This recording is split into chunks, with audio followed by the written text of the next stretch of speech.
Bismillahirrahmanirrahim.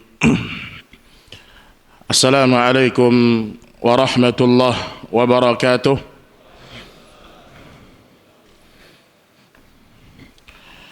Innal hamdalillah nahmaduhu wa nasta'inuhu wa nastaghfiruh wa natubu ilaihi wa na'udzu billahi min shururi anfusina wa sayyiati a'malina. من يهده الله فلا مضل له ومن يضلل فلا هادي له أشهد أن لا إله إلا الله وحده لا شريك له وأشهد أن محمدا عبده ورسوله يا أيها الذين آمنوا اتقوا الله حق تقاته ولا تموتن إلا وأنتم مسلمون أما بعد فإن أصدق الحديث كتاب الله وخير الهدي هدي محمد صلى الله عليه وسلم وشر الأمور محدثاتها فإن كل محدثة بدعة وكل بدعة ضلالة وكل ضلالة في النار. Ma'asyiral muslimin, ma'asyiral muslimat, ikhwan dan akhwat rahimani wa rahimakumullah. Tema kita pada malam hari ini yaitu berkaitan dengan syafaat Al-Quran di hari kiamat. Kita tahu bahwasanya di dunia ini tidak ada sebuah bacaan yang Allah rincikan pahalanya, Allah detilkan pahalanya, Pak. Dan Allah turunkan kepada Nabi sallallahu alaihi wasallam. Kemudian diajarkan kepada para sahabat mutawatir dari satu generasi kepada generasi berikutnya. Ditilawahkan sampai hari kiamat. Tidak ada kitab yang seperti itu lebih daripada Al-Quran. Al-Quranul Karim adalah kitab yang paling agung di muka bumi ini. Dia sebuah kitab yang harus menjadi pedoman hidup. Setiap saya menyebutkan Al-Quran adalah pedoman hidup, masuk di dalamnya sunnah. Setiap ana sebutkan Al-Quran adalah pedoman hidup, masuk di dalamnya adalah sunnah, hadis Rasul sallallahu alaihi wasallam. Oleh karena itu, para ulama menyebutkan orang beriman yang paling merugi dia mengetahui tentang keagungan Al-Quran. Dia tahu pahalanya besar baca Quran itu, tapi dia tidak berusaha untuk memperbanyaknya di dunia. Satu firman Allah Subhanahu wa taala yang ditilawahkan dan dibacakan, dan bahkan sebagian para ulama menjadikan ayat ini adalah ayat menjadi kabar gembira bagi orang-orang yang suka baca Quran.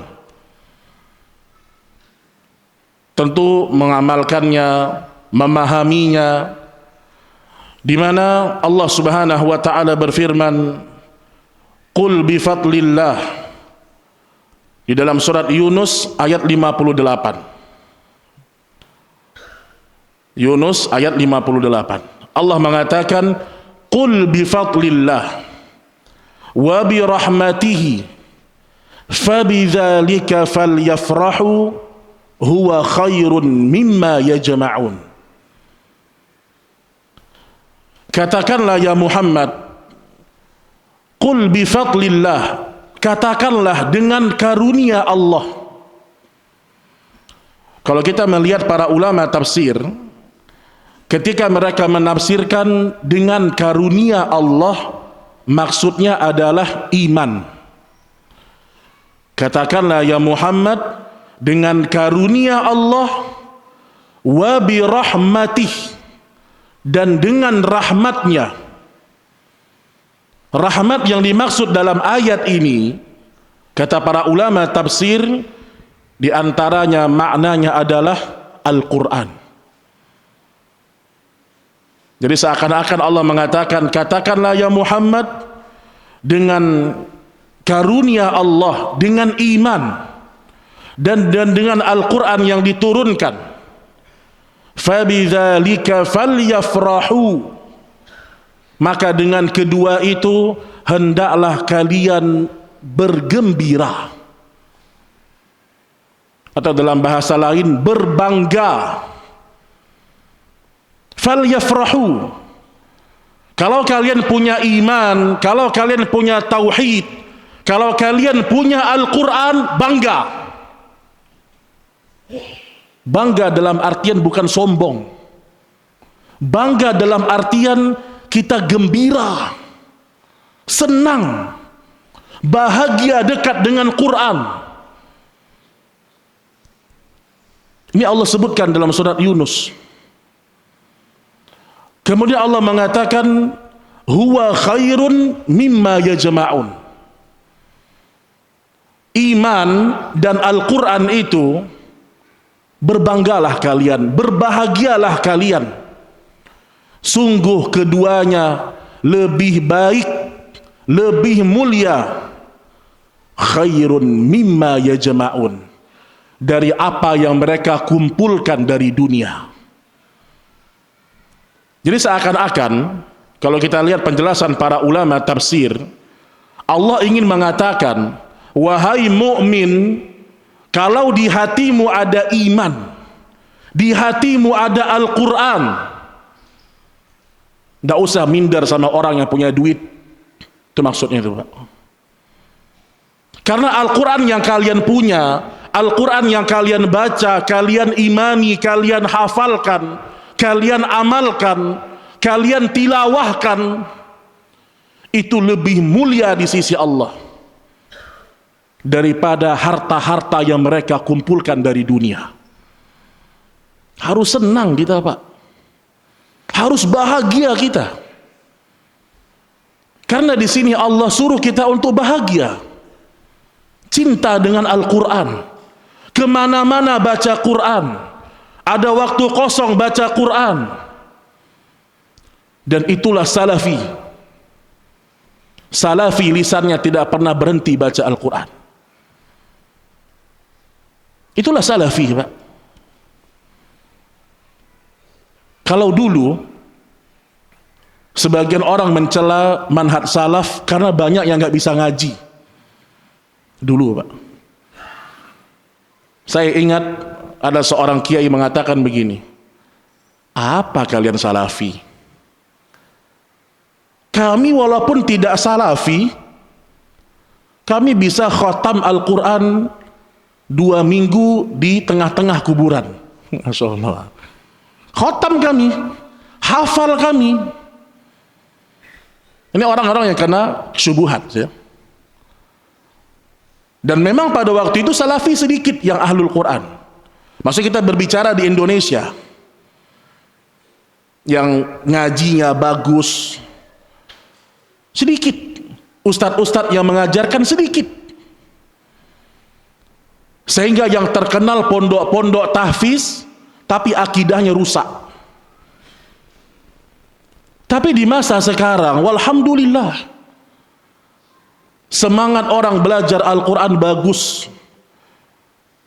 Oleh karena itu, tidak ada alasan di masa sekarang seorang yang menisbatkan dirinya kepada sunnah, ngajinya masih terbata-bata. Quran ini, Pak, ini Quran ini kan 30 juz ini. Dari semua kitab yang ada di dunia ini, tidak ada yang lebih mudah dipelajari kecuali Al-Quran. Ini kitab yang paling mudah dibaca. Kalau ada orang mengatakan belajar Quran sulit, bohong dia itu. Bohong dia. Sulit, Ustadz, saya belajar Al-Fatihah 3 bulan, salah belajarnya. Al-Fatihah kok 3 bulan, lama kali belajarnya. Oh, saya tahsin setahun Al-Fatihah saja. berarti ada yang salah dalam metode ente belajar. Karena Al-Quran, kata Syekh Abdurrahman bin Nasir As-Sa'di atau As-Sa'di, ketika beliau menafsirkan firman Allah, walaqad yassarnal Qur'ana lidzikr fahal min muddakir. Itu Allah langsung yang bilang, Pak. Kami sungguh telah mudahkan Al-Quran. Kata Syekh Sa'di rahimahullahu ta'ala, dimudahkan dalam beberapa perkara. Yang pertama sekali, dimudahkan engkau membacanya. Mudah. Kalau ada orang sampai dia mati ngajinya masih terbata-bata, itu pun dia dapat pahala. Dapat pahala. Tetapi orang terbata-bata baca Al-Quran itu karena jarang baca Quran. Jarang baca Quran. Kata Syekh Sa'di rahimahullah, Allah mudahkan orang beriman untuk membaca Al-Quran. Lidahnya tidak kaku baca Quran. Itu satu, Pak. Makanya kalau ada orang belajar Al-Quran kemudian terasa berat, ada yang salah dengan metode dia belajar. Karena Allah mengatakan, ma anzalna alaikal Qur'ana litashqa. Kami tidak pernah menjadikan Al-Quran itu berat ya Muhammad, untuk menyusahkanmu ya Muhammad. Gak ada. Itu yang pertama.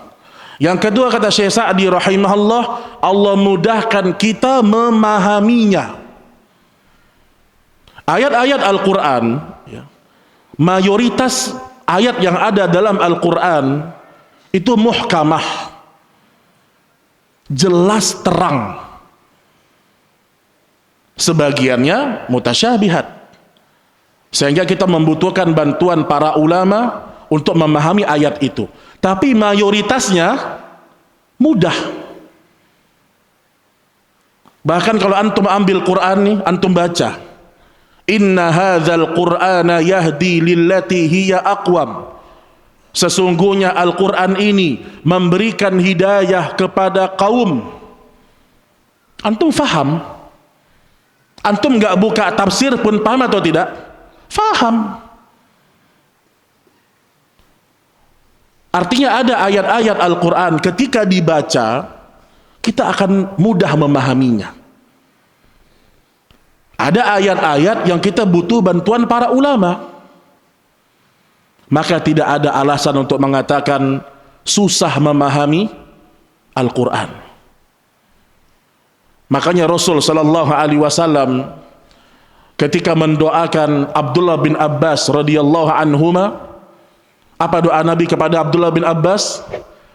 Allahumma faqihhu fid din wa 'allimhu ta'wil. Nabi pisah.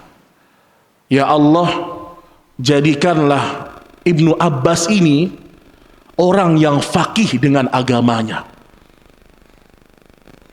Ya Allah, ajarkanlah kepadanya takwil. Maksudnya apa? Tafsir. Kenapa? Karena tidak semua orang yang bisa baca Quran, bisa menafsirkan Al-Quran, dia faham dengan agama. Maka perlu yang namanya penggabungan. Dia mengerti dengan agama plus Allah mengajarkan kepadanya ilmu tafsir. Maka Bapak Ibu yang dirahmati Allah, apa tujuan kita dekat sama Quran? Ada orang dia ngafal Quran, ente ngapain ngafal Quran? Iya Ustadz, besok setoran. Nah itu satu, santri itu. Habis setoran, hilang hafalannya. Ada orang ditanya, kenapa ente ngafal Quran? Kenapa baca Quran? Ya Ustadz, saya kalau baca Quran hati saya tenang. Quran menenangkan.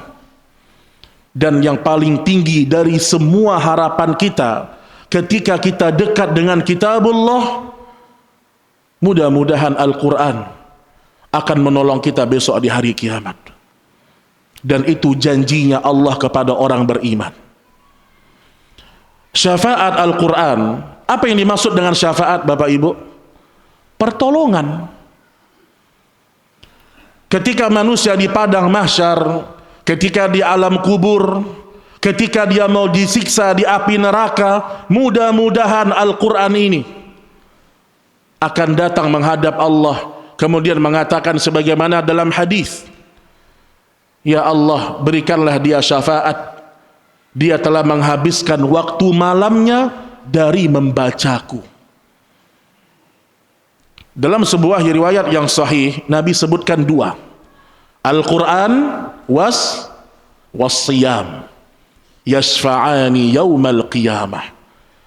Al-Quran dan puasa itu mendatangkan pertolongan besok di hari kiamat. Jadi tujuan kita banyak baca Quran, kemudian berusaha mengamalkannya supaya besok dia nolong kita. Na'udzubillah, ketika seorang mau dilempar ke dalam api neraka, ternyata Allah melihat dia seorang cinta kepada Al-Quran. Bukankah besok di akhirat derajat seseorang sesuai dengan bacaan Al-Qurannya ketika hidup di dunia? Allah mengatakan walikullin darajatun mimma amilu. Besok di surga seorang itu berderajat-derajat sesuai dengan amalannya.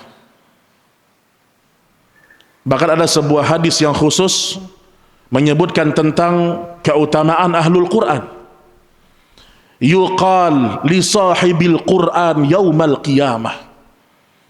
Akan dipanggil, akan dikatakan kepada sahibul Quran di hari kiamat. Kapan seorang dikatakan sahibul Quran? Ketika di dunia dia rajin baca Quran, dia beriman, dia mengamalkan perintah, meninggalkan larangan. Itu ahlul Quran. Bukan sekedar fasih-fasih, bukan. Sampai kata Syekh Shalih Fauzan, ahlul Quran adalah orang yang beriman kepada Al-Quran, kemudian mempelajarinya, kemudian mengamalkan isinya, walaupun dia tidak hafal seluruh isinya. Jadi antum berbahagialah ya. Tidak mesti hafal 30 juz. Kemudahan dari Allah. Seorang dikatakan ahlul Quran walaupun dia tidak hafal, tapi dia mengamalkan Al-Quran, itu ahlul Quran. Sebaliknya kata Syekh Shalih Fauzan hafizahullah, bukan seorang ahlul Quran, dia hafal, bacaannya Masya Allah, fasih, semua dikoreksi sama dia. Oh imam ini salah, ini salah, ini salah. Mungkin dia belajarnya fasih, berguru dengan guru yang hebat, hafal 30 juz mungkin kayak air. Ada orang hafalannya kayak air, tanya sini, tanya situ, mana ayat-ayat mutasyabihat yang mirip-mirip, tahu dia. Apa kata Syekh Shalih Fauzan? Ada orang fasih, hafal 30 juz, bahkan bacaannya tepat, tetapi dia tidak mengamalkan isi Al-Quran, maka dia bukanlah seorang ahlul Quran. Ini tanamkan baik-baik.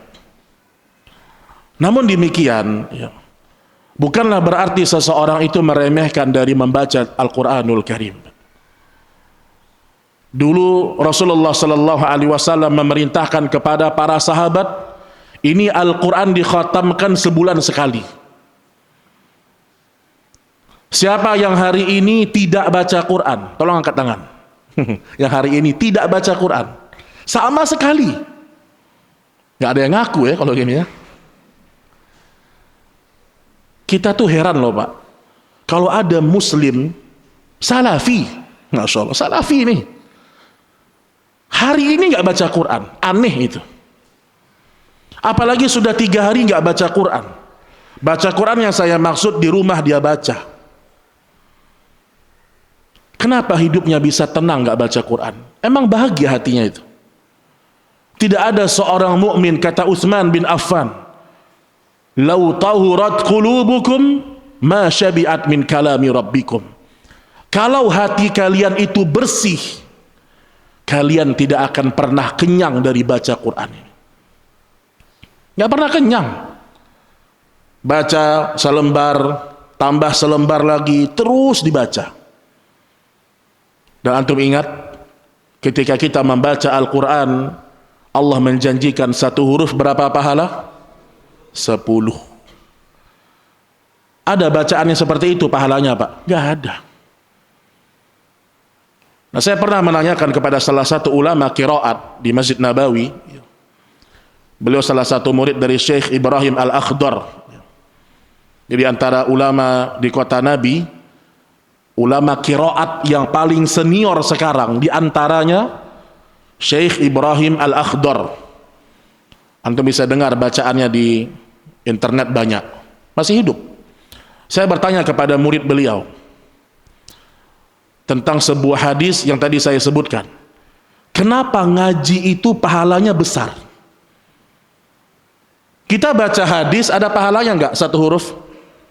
Ya ada Pak. Antum baca hadis, ada keutamaan membaca hadis, ada. Salah satunya apa?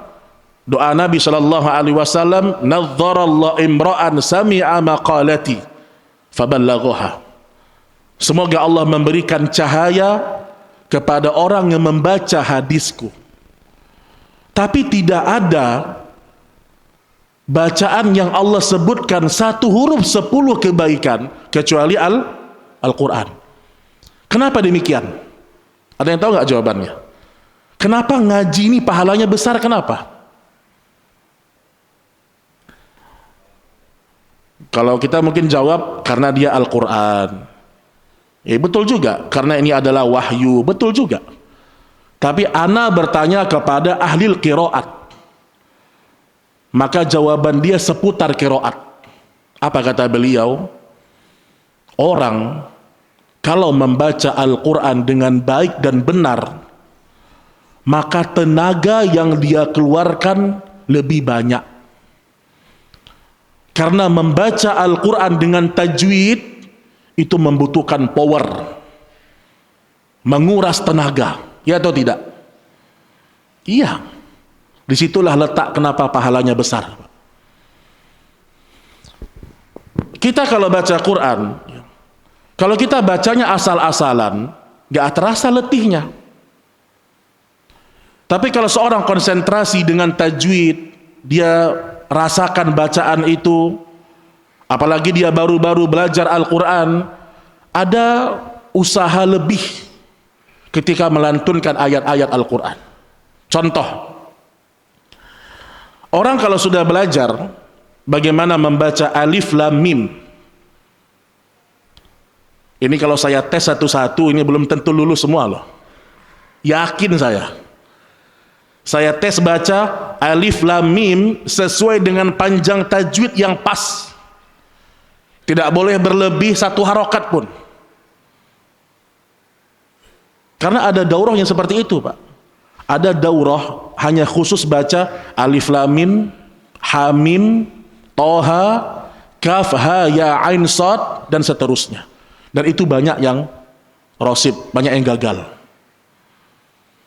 Contoh orang dia kalau belum belajar Quran, dia baca alif lam mim. Alif lam mim. Dia nggak tahu kalau mana yang harus dibaca 4, mana yang harus nanti ada yang harus ditekan. Nah, orang kalau sudah faham dengan Al-Quran, maka tenaga yang dia keluarkan lebih. Ketika ketemu dengan huruf tebal, dia menebalkan bacaannya. Ketika ketemu dengan mat, dia panjangkan bacaannya. Itu butuh tenaga atau tidak? Butuh. Makanya pahalanya beda. Dan tajwid hanya diterapkan dalam masalah membaca Al-Quran. Ada orang azan, asyhadu an la ilaha illallah, dia baca 20 harokat, boleh nggak? Boleh, karena bukan Al-Quran. Tapi ada orang baca ghairil maghdubi alaihim waladdallin,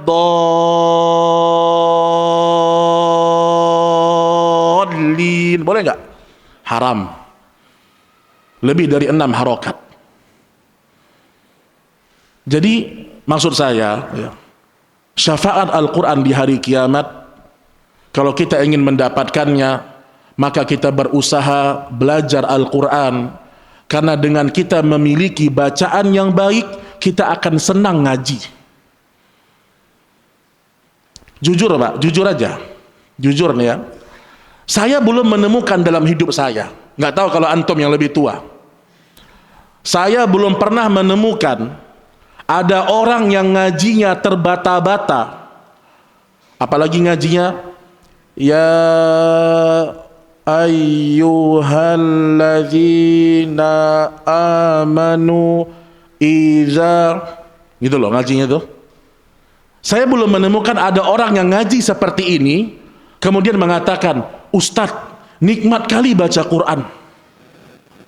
Ustadz, saya kalau baca Quran bisa 2 jam gak berhenti. Dengan bacaan dia yang kayak gitu, belum ketemu saya. Belum ketemu. Karena memang kenikmatan Al-Quran itu dengan bacaan yang indah.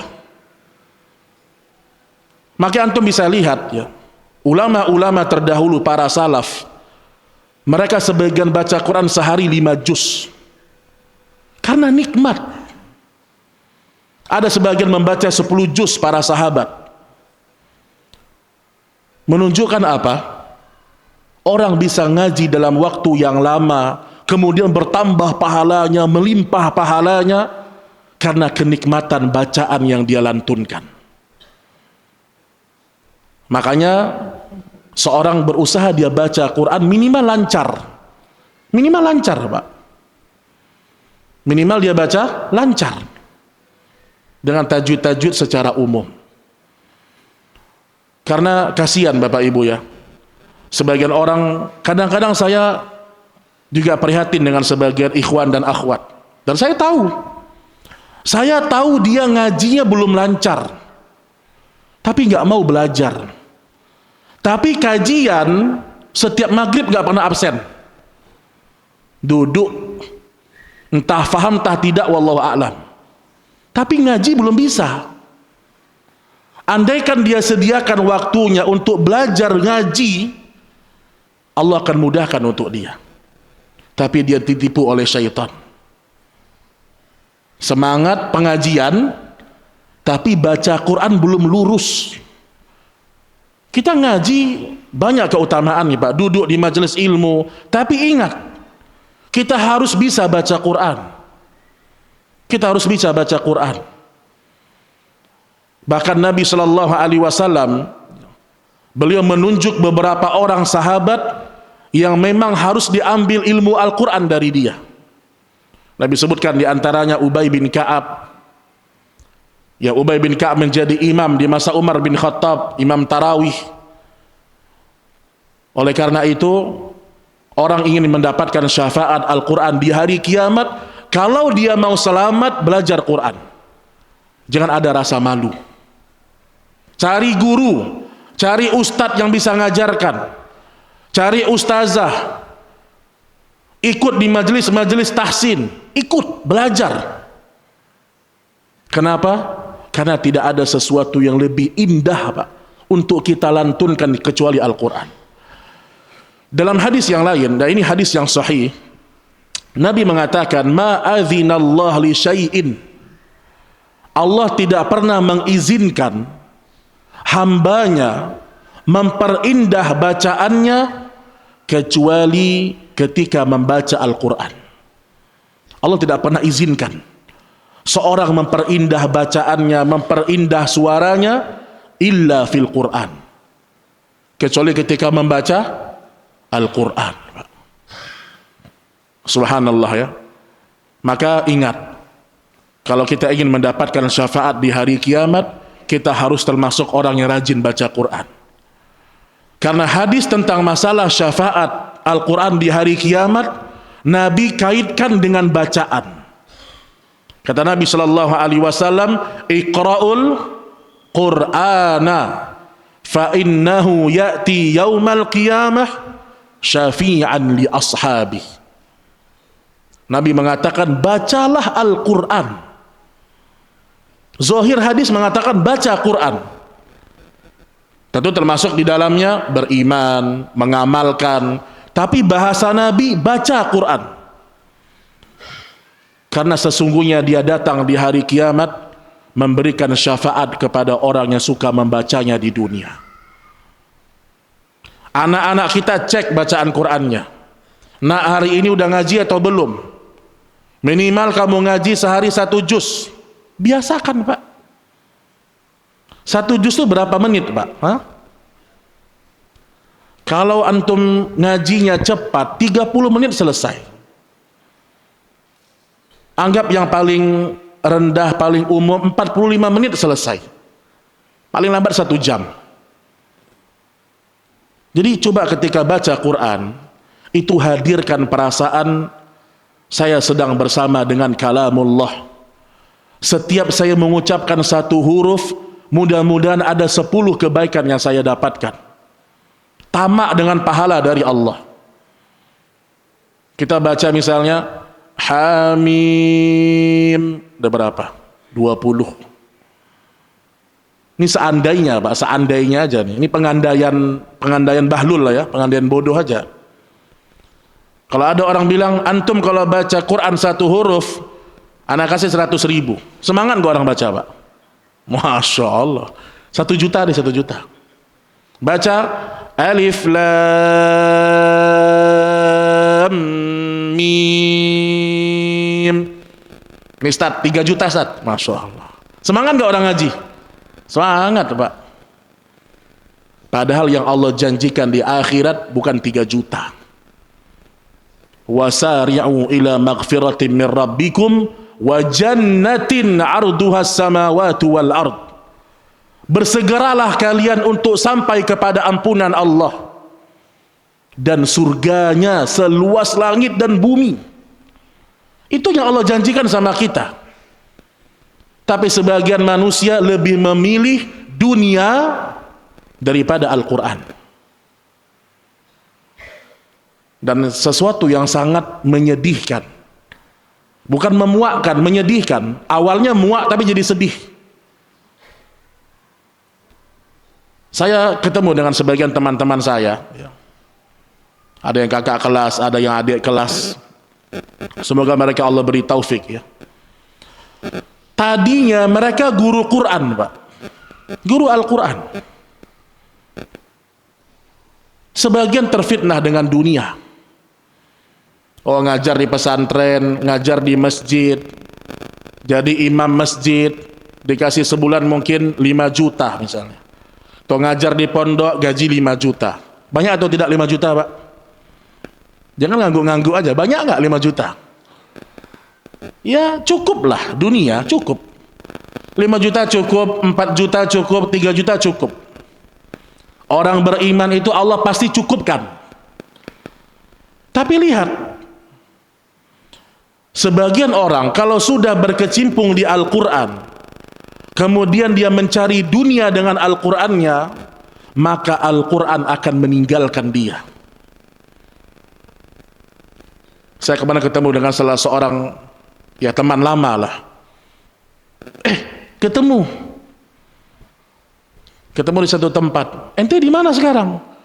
Ana sekarang di sini. Udah nggak ngajar lagi. Susah. Ngajar orang nggak ngerti dengan kita, kata dia. Kita ngajar dari pagi sampai sore, gaji gitu-gitu doang, Vin, kata dia. Mending ana kerja kayak gini. Lihat, Pak. Dia tinggalkan Al-Quran hanya untuk rupiah. Ini yang kata Allah tadi apa? Falyafrahu huwa khairun mimma yajma'un. Al-Quran yang ada di hati seorang mukmin, apalagi dia hafal, kemudian dia memilih dunia, berarti dia tidak bersyukur dengan nikmat Al-Quran. Nah, sekarang kita ambil contoh yang lebih ringan. Seorang yang Allah berikan nikmat pernah hafal juz amma. Kita bicara level juz amma aja lah, jangan yang jauh-jauh. Biar antum terbayang gitu loh. Juz amma. Apakah seorang pernah bersedih dia? ketika dia pernah hafal An-Naba kemudian lupa?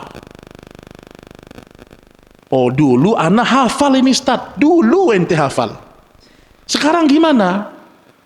An-Naba'nya hilang, An-Nazi'atnya dulu ingat, sekarang sudah lupa. Abasanya hilang 1 juz. Al-Imam Ibnu Katsir ketika beliau menafsirkan firman Allah, "Wa ma asabakum min musibatin fabima kasabat aydikum." Apapun musibah yang menimpa kalian itu gara-gara apa? Gara-gara perangai kalian sendiri. Gara-gara perbuatan tangan kalian sendiri. Apa kata Imam Ibnu Katsir? Tidak ada musibah yang lebih besar min nisyanil Quran, dari seorang yang dilupakan dari Al-Quran. Lupa itu ada 2. Ada lupa yang tidak disengaja. Manusia pasti ada lupanya, Pak. Manusia pasti ada lupa. Bahkan manusia-manusia yang memiliki fadilah lupa. Anda pernah dengar nggak Imam Masjidil Haram lupa baca ayat kursi? Anda pernah? Nggak mungkin mereka nggak hafal ayat kursi, nggak mungkin. Itu diulang mungkin sudah ribuan kali sama mereka. Mereka hafiz Quran. Tapi lupa itu ada, wajar.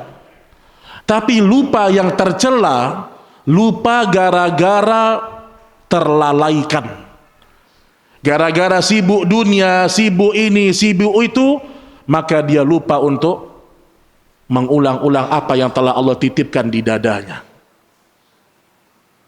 Makanya orang kalau pernah hafal 1 juz kemudian dia lupa gara-gara kelalaiannya dengan dunia, dengan akhirat, harusnya dia sedih.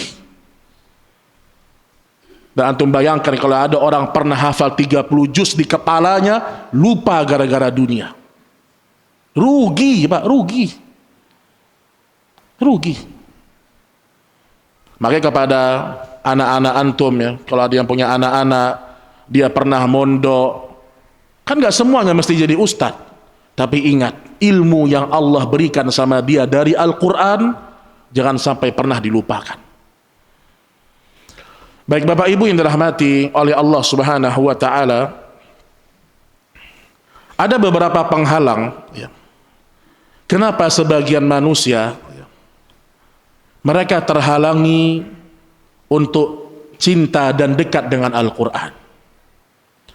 Yang pertama sebabnya, pertama sekali sebab terbesar kenapa sebagian kaum muslimin tidak tertarik dari membaca Al-Quran. Yang pertama adalah mereka tidak berilmu dengan keagungan Al-Quran. Mereka nggak tahu Qurannya apa, nggak ngerti. Sehingga sebagian orang tua, kalau untuk bahasa Inggris anak-anak, nggak tanggung. Coba lihat Pak, lihat orang tua sekarang. Atau siapapun lah ya. Kalau anaknya mau pintar bahasa Inggris, bahasa Mandarin, bahasa ini, bahasa itu, dia cari guru yang paling ahli. Anak masih kelas 1 SD, gurunya bule ya Pak. Saking inginnya anaknya fasih bahasa Inggris itu. Tapi kalau untuk Al-Quran, cari aja deh siapa yang bisa ngajar Iqra. Ya atau tidak? Cari orang yang ala kadarnya aja. Mungkin yang tinggal di kampung nggak punya pekerjaan, dia bisa ngaji dikit, suruh datang ke rumah ngajarin anak saya. Justru anak-anak kecil kalau bisa dipegang sama syekh dia. Bapak Ibu ya, orang-orang sekarang yang sudah berusia 50, 60, 70, kemudian bacaannya belum bagus, itu salah satu sebabnya apa? Ketika masih kecil, gurunya bukan orang yang berkompeten. Anak-anak itu Pak, paling mudah dirobah lidahnya itu. Tapi sayangnya apa? Orang tua memberikan guru ala kadarnya. Cari marbot masjid, suruh ngajar nih anak. Masya Allah. Kalau di kota-kota Saudi, Yaman, Madinah, Mekah, antum tahu? Anak-anak kelas 1, kelas 2 SD itu gurunya syekh, Pak. Gurunya hafal 30 juz. Bacaannya bagus, memiliki sanad. Dia mengajar anak-anak kecil. Makanya anak-anak itu kecintaannya sama Quran ketika mereka sudah balik luar biasa. Figur guru yang mereka lihat.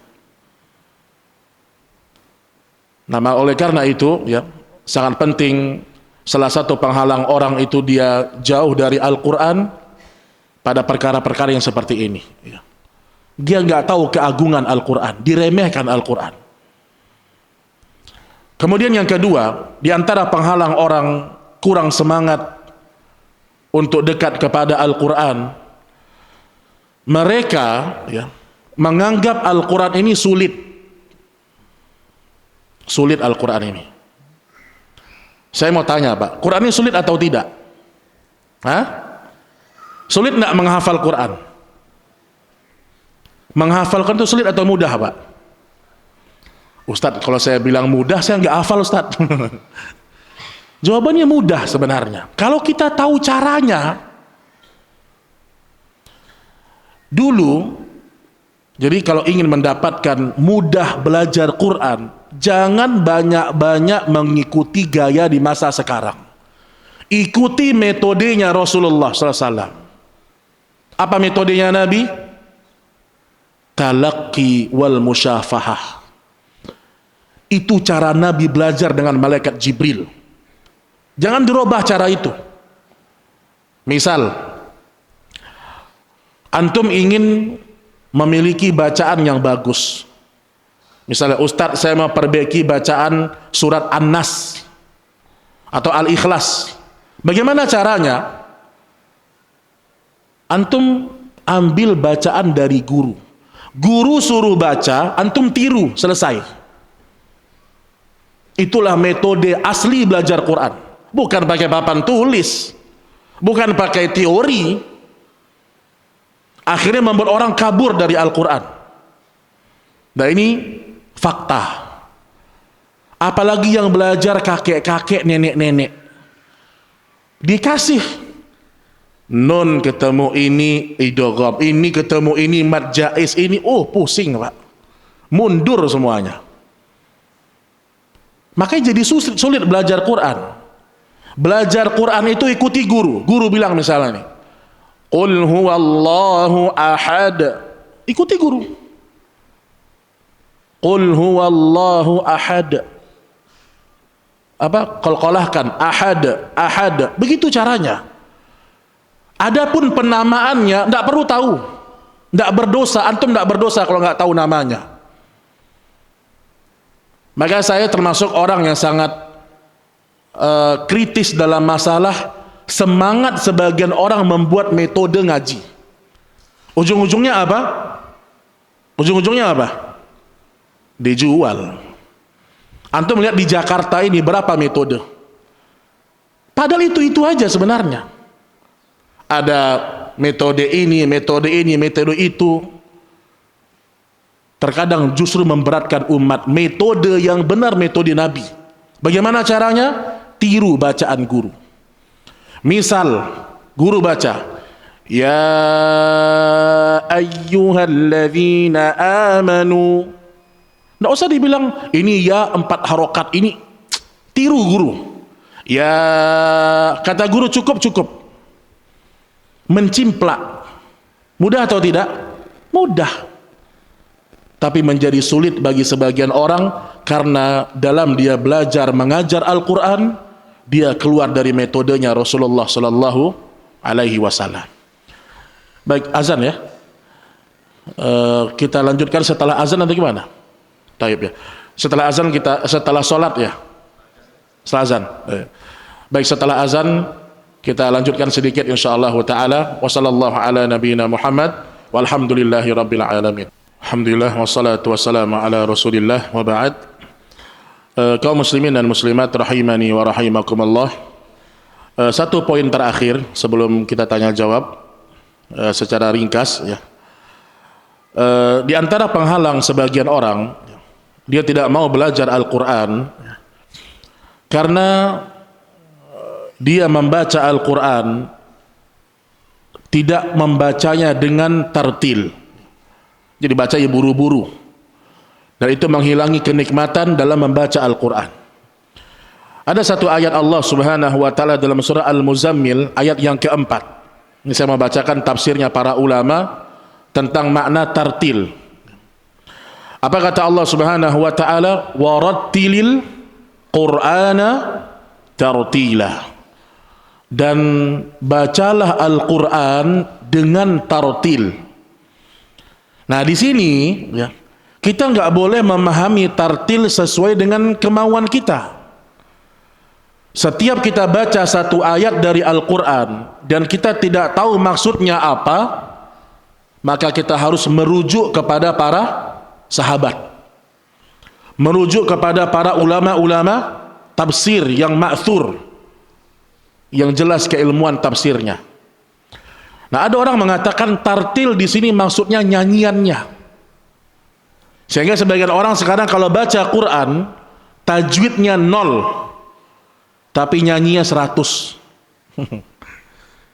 Tajwidnya 0, minus tajwidnya Pak, tapi kalau lagunya 100. Makanya ada salah seorang guru Al-Quran, beliau dari Madinah ya, dan beliau membawa metode para masyayikh ke Indonesia. Dan beliau cerita ketika dulu dia menjadi juri MTQ di Indonesia, ternyata metode yang ada di Indonesia beda dengan Arab Saudi. Wallahu alam, sebagian menceritakan, dan ini sahih insyaallah taala, kalau perlombaan internasional itu Pak, kayak Amir Sultan, mungkin yang lomba di Dubai, itu kan 30 juz semua. Itu kan syekhnya lihat, oh nilainya 100, udah 100. Oh 80. Tidak dirinci-rincikan. Nah, ketika sampai beliau di Indonesia, ternyata juri MTQ Indonesia beda. Oh, ini juri ini fokus ke tajwid. Guru yang sebelah fokus kepada lagu. Ada lagu, Pak. Guru yang ini fokus kepada adab. Nah, jadi Indonesia ya, terutama Al-Quran, guru-gurunya sebagiannya, rujukan-rujukannya terkadang justru membuat orang melupakan makna tartil. Sampai saya ingat ada salah seorang santri ya, dia di tes lomba MTQ gak ada salahnya, 30 juz anak Al-Irsyad dulu, tapi gak jadi menang. Kenapa Pak? Karena gak baca Shadaqallahul Azim. Kata Pak Kiai, kamu nggak punya adab. Kamu nggak baca Shadaqallah. Lihat Pak, menjadikan adab padahal Nabi tidak pernah membaca itu. Nah, di antara makna tartil, orang mengatakan lagu. Akhirnya orang sekarang belajar Quran dengan lagu. Dan itu sudah terjadi loh Pak. Sebagian orang belajar Quran dengan tangga nada. Ini haram, ini nggak boleh. Ini haram hukumnya. Nah, di antara makna tartil yang sahih, kata Imam Ibnu Katsir rahimahullahu taala, warattilil Qur'ana tartila ay iqra'hu ala tamahul. Bacalah Al-Qur'an itu dengan perlahan-lahan, pelan, gak buru-buru. Fa innahu yakunu aunan ala fahmil Qur'ani wa tadabburih. Karena bacaan yang pelan itu tidak terlalu lambat, tidak terlalu cepat, membantu kalian untuk mentadabburi Al-Qur'an. Itu benar. Kita kalau baca Quran terlalu cepat, kita enggak merasakan tadabbur Quran. Maka dulu Nabi SAW pernah mencepatkan bacaan beliau, disegerakan sama Nabi, Allah turunkan ayat, jangan engkau percepat bacaanmu. Ditegur oleh Allah Subhanahu wa taala, disuruh pelan-pelan membaca Al-Qur'an ya. Kemudian juga di antara makna tartil oleh Imam At-Tabari, ini imam-imam tafsir semua ya. Beliau mengatakan warattilil Qur'ana tartila, bayyin al-Qur'an idza qara'tahu tabyinan.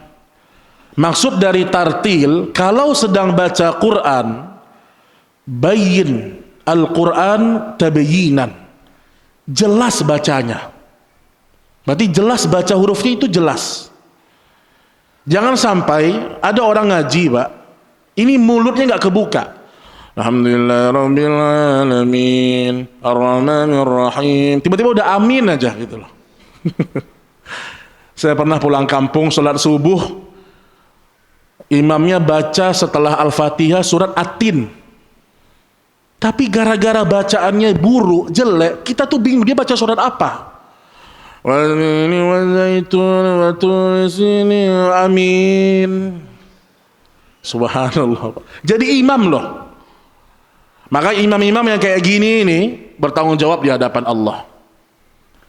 Jangan pede jadi imam kalau bacaan jelek, walaupun Anda senior. Atau bacaan jelek punya hafalan banyak juga sama. Sebagian orang bacaannya, hafalannya banyak, tapi bacaannya jelek. Atau sebagian bacaannya bagus, hafalannya amburadul, juga tidak layak menjadi imam. Makanya kata Imam At-Tabari, bayyin tabyinan, jelaskan hurufnya itu.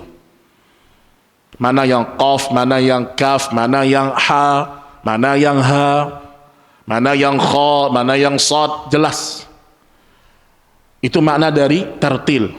Kemudian beliau mengatakan wa tarassul fihi tarassulan, wa tarassala fihi tarassulan, dan bacalah dengan hati-hati, baca dengan detil dan hati-hati. Baik, wallahu taala a'lam bissawab. Ini mungkin yang bisa kita sampaikan pada pertemuan ini. Masih ada waktu insyaallah taala. Kalau ada pertanyaan dipersilahkan Bapak Ibu sekalian. Silakan kalau ada pertanyaan.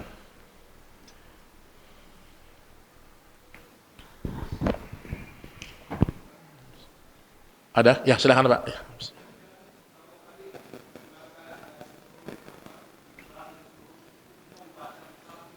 Ya.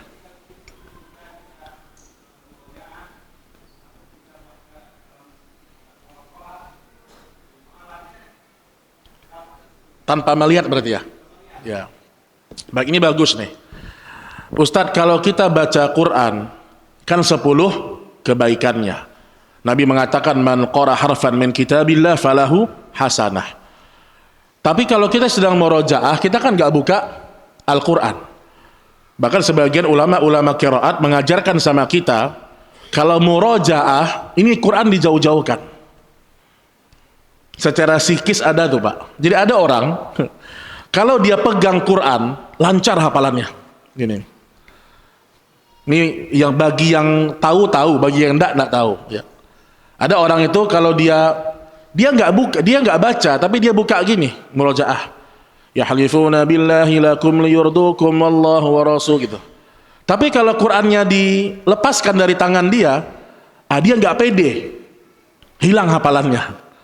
Itu terjadi. Makanya kalau murojaah nih Quran jangan didekat-dekatkan sama kita, jauhkan. Ada yang lupa, jangan langsung buka Quran, pikir dulu, supaya nanti ke depannya lebih kuat bacaan kita, hafalan kita. Nah, bagaimana dengan hal yang seperti itu? Kita kan gak buka Quran, Ustaz. Apakah dapat pahala? Ana mau tanya sama antum. Dulu ketika Nabi mengatakan Iqra'ul Quran, apakah Quran sudah seperti ini? Belum. Berarti maksud Nabi, bacalah Quran dapat 10 huruf, baik dengan membaca dengan mushaf atau membaca tanpa mushaf. Karena mushaf baru dibukukan di masanya Utsman. Jadi jangan sampai ada pemahaman kalau baca gini dapat pahala 10 kebaikan. Tapi kalau baca dengan hafalan tidak dapat, enggak. Yang dimaksud dengan baca di sini baca, tidak harus melihat. Dan Nabi buta hurufnya atau tidak? Nabi Nabi tidak bisa membaca. Bagaimana beliau bisa hafal? Ditalkinkan oleh malaikat Jibril alaihissalam. Nah, cuman ya, ada satu nasihat dari Imam Asy-Syafi'i rahimahullahu taala, orang sekuat apapun hafalannya, maka tetap dia luangkan waktu untuk membuka mushaf, kemudian melihat huruf-hurufnya, karena melihat itu ada pahala sendirinya. Ini diantara fatwa dari Imam Asy-Syafi'i rahimahullahu taala. Makanya sampai sekarang kita melihat sebagian guru-guru kita. Saya pernah melihat ada seorang guru di Masjid Nabawi, dia guru senior juga, udah 70 tahun Pak ngajar tahfiz di Masjid Nabawi. Itu insya Allah hafalannya udah ngelotok itu Pak. Tapi tetap beliau ketika murojaah terkadang dia buka Quran gini. Kenapa? Mengambil barokah dari mushaf, ya. Mengambil berkah dari mushaf. Jadi sekuat apapun hafalan kita, tetap sunnahnya para salaf, mereka sesekali membaca dengan mushaf, ya. Bahkan anak pernah melihat di cuplikan Syekh Suraim hafizahullah taala. Antum tahu mantan Imam Masjidil Haram Syekh Suraim itu hafalannya lancar. Tapi pernah dilihat di cuplikan beliau sedang duduk di Masjidil Haram, buka mushaf baca. Ya, itu diantara sunnahnya para salaf, ya. Wallahu taala a'lam bis-shawab. Ya, silakan Pak.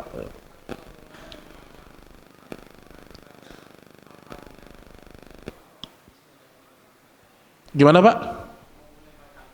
Mau baca Al-Quran, ya? Oh baik. Yang datang sunnah dari Nabi, kalau ingin baca Quran tidak mesti dari Al-Fatihah, ya atau tidak? Jadi sebagian orang, ada orang kalau dia mau baca Quran dia baca Al-Fatihah dulu. Ini nggak ada sunnahnya. Ya antum mau baca apa? Ali Imran, ya baca Ali Imran. Baca ta'awuz, a'udzubillahi minasyaitonirrajim, baca. Tapi kalau dia di tengah surat, maka tidak perlu baca bismillah. Misalnya antum baca juz 4, bukan di awal surat, antum baca a'udzubillahi minasyaitonirrajim, langsung baca lan tanalul birra hatta tunfiqu mimma tuhibbun. Nah, jadi untuk mengatakan ini adab membaca Quran, kita butuh dalil, itu penting. Jangan pernah menyebutkan ini adab tapi tidak ada dalilnya. Kayak sebagian orang, ya, dia kalau selesai baca Quran ditutup, dipegang, masya Allah, cium. Ciumnya lebih lama daripada ngajinya, cium. Katanya mengambil berkah dengan mushaf, tapi nggak ada contoh dari para sahabat. Utsman bin Affan itu orang yang paling cinta dengan Quran di masa beliau memimpin. Bahkan disebutkan beliau pernah khatam 1 rakaat 30 juz, Utsman. Tapi tidak ada riwayat beliau mencium mushaf, nggak ada. Adapun membawa mushaf, ya kita bawa begini, karena dia bukan buku biasa, dia kitabullah, tapi menciumnya dan seterusnya, ini ghulu, ini berlebihan, ya. Bahkan Abdullah bin Mas'ud pun, ya, beliau memiliki pendapat dalam masalah Al-Quran, menggantungkan ayat Al-Quran, ya, walaupun niatnya untuk tabarruk tidak boleh. Ini pendapatnya Abdullah bin Mas'ud. Itu beliau samakan dengan praktek-praktek kesyirikan. Jadi antum misalnya nih ambil ayat kursi nih, antum tulis, antum jadikan gantungan kunci, nggak boleh. Atau antum bawa kemana-mana tulisan itu dengan harapan ini berkah, enggak. Al-Quran barokah kalau dibaca. Jadi kaligrafi yang ada di rumah antum misalnya, apalagi dulu belinya mahal, itu nggak ada manfaatnya. Al-Quran baru bermanfaat di rumah antum kalau antum baca Al-Baqarah, karena perintahnya untuk dibaca, bukan dipajang, ya, bukan dipajang. Wallahu a'lam bishawab. Assalamualaikum Ustaz, bagaimana jika membaca Al-Quran di HP? Alasannya tidak kelihatan huruf-hurufnya, harus dibantu dengan kacamata. Apakah pahalanya sama? Ini pertanyaan gaib, pertanyaan gaib. Pertanyaan yang tidak bisa dijawab. Antum nanya apakah pahalanya sama? Itu di sisi Allah pahalanya, Pak. Ini nggak ada satupun ustadz yang bisa jawab ini. Ini soalnya masalah pahala. Apakah pahalanya sama? Nggak ada yang tahu. Hal gaib. Iya kalau dapat pahala. Kita nggak tahu amal kita diterima atau tidak. Tapi kalau pertanyaannya, apakah boleh, apakah sama fadilahnya, mungkin kita bisa menjawab. Tapi anggaplah mungkin dia bertanya, bagaimana jika baca Quran di HP, alasannya tidak kelihatan huruf-huruf, harus dibantu dengan kacamata. Tidak ada masalah. Antum lagi di luar, mungkin kalau antum baca dengan mushaf gini, antum takut ria kan? Masya Allah. Di kereta gini nih, Masya Allah. Sebenarnya semua tergantung isi hati orang. Kalau di Mesir, Pak, di Mesir biasa, di Yaman biasa, Saudi biasa. Lagi di atas bis nih, atau di bandara, apalagi di Mesir ya. Mesir itu banyak penghafal Quran, tapi akidahnya banyaknya rusak. Mesir itu, hafal Quran banyak di Mesir, tapi akidah mereka banyak yang menyimpang, Asy'ariyah, tapi hafal Quran. Jadi mereka biasa di bis baca Quran gini biasa. Tapi kita di Indonesia kan ya orang gimana gitu kan. Nah maka mungkin dengan HP itu membantu antum. Tidak mengapa insyaallah ta'ala. Yang penting antum bacanya benar. Insyaallah pahalanya sama. Ya. Itu kalau kita lihat dari sisi keilmuan dari para ulama menyebutkan demikian. Karena Allah menilai bacaannya. Bukan apakah kita memegang mushaf atau tidak. Tapi kalau kita berbicara masalah mana yang lebih afdol, tentu mushaf. Karena mushaf tidak boleh dibawa ke sembarang tempat. Masuk kamar mandi, antum nggak boleh bawa mushaf. Makanya sebagian para ulama mengatakan orang yang berilmu sebenarnya, yang ilmunya bisa dibawa ke WC. Ilmu yang sebenarnya, ilmu yang bisa dibawa ke WC. Maksudnya apa? Yang dihafal. Itu ilmu yang sebenarnya, Pak. Tapi kalau di laptop, kalau di buku, itu belum. Maksud para ulama itu, orang itu kalau banyak menghafal, dimanapun dia diuntungkan. Dimanapun dia diuntungkan. Ya. Wallahu ta'ala a'lam bis-shawab. Ya, silakan Pak. Waalaikumsalam. Baca dalam hati, Mas.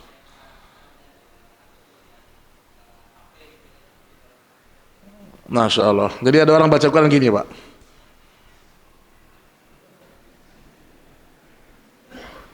Enggak. Gini, kan dalam hati nih. Maka wallahu alam, ini bacaan yang tidak benar, ya. Karena setahu ana yang namanya zikir harus diucapkan dengan lisan, walaupun suara kita kecil. Ya. Karena kalau antum baca dalam hati gimana? Tajwidnya gimana?